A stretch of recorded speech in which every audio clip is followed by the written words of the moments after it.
د دې غوږونو باره کې، د دې سترګو باره کې، د دې زړه باره کې به الله تبارک وتعالی تپوس کوي.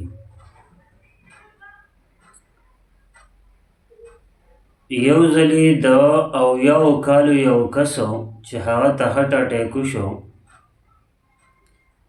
او دغه سړی اسپتال ته وړو. نو چې وړو اسپتال ته، نو هلته یې ورته وي تاله به مونږه میجر اپریشن کوو.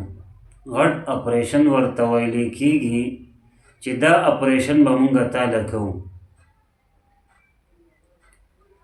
او دې وارډ ته دنده کو، خو ده ته یې دا خبره وکړه چې ستا په اپریشن باندې به 3 ګنټې ټیم لګي او ستا دا زړه به مونږ راوباسو، په دې ماشین کې به یې ایږدو.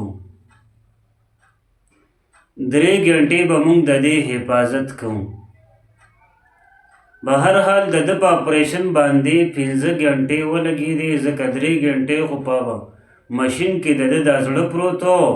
کله یو واټ ته ځه، کله بل واټ ته ځه، نو دغې باندې ورسره هم ټیم ولګېږه، ټولې 15 ګنټې شوې.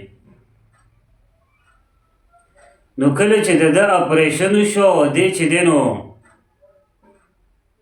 برابر شو، د ډاکټر ورله بل جوړ کړی و، تا ته 8 لکه روپۍ شوې. دا کس چې دی نو دی په ژړا شو.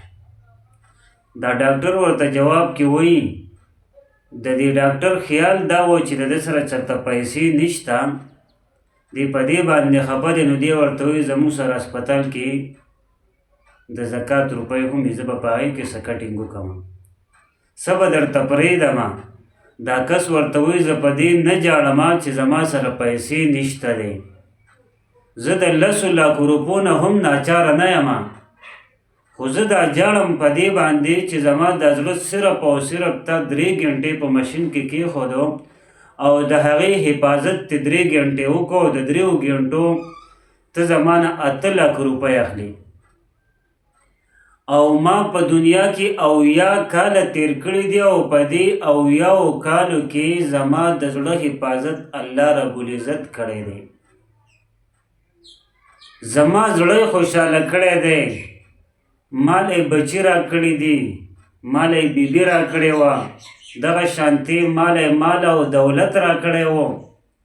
او زما د خوشحالولو دپاره الله تبارک وتعالی اسمان او ځمکه دا ټول کائنات چې دی نو دا یې پیدا کړی و، زما د زړه حفاظت کو، زما د زړه د خوشحالولو دپاره چې د دې انسان د زړه خفه نه شي. او ما په دې 70 کالو کې د الله رب العزت شکریه نه ده ادا کړې. نو زه دا جاړم په دې خبره باندې، زه په دې نه جاړم چې زه بېوسه یم او زما سره چې دی نو پیسې نشته.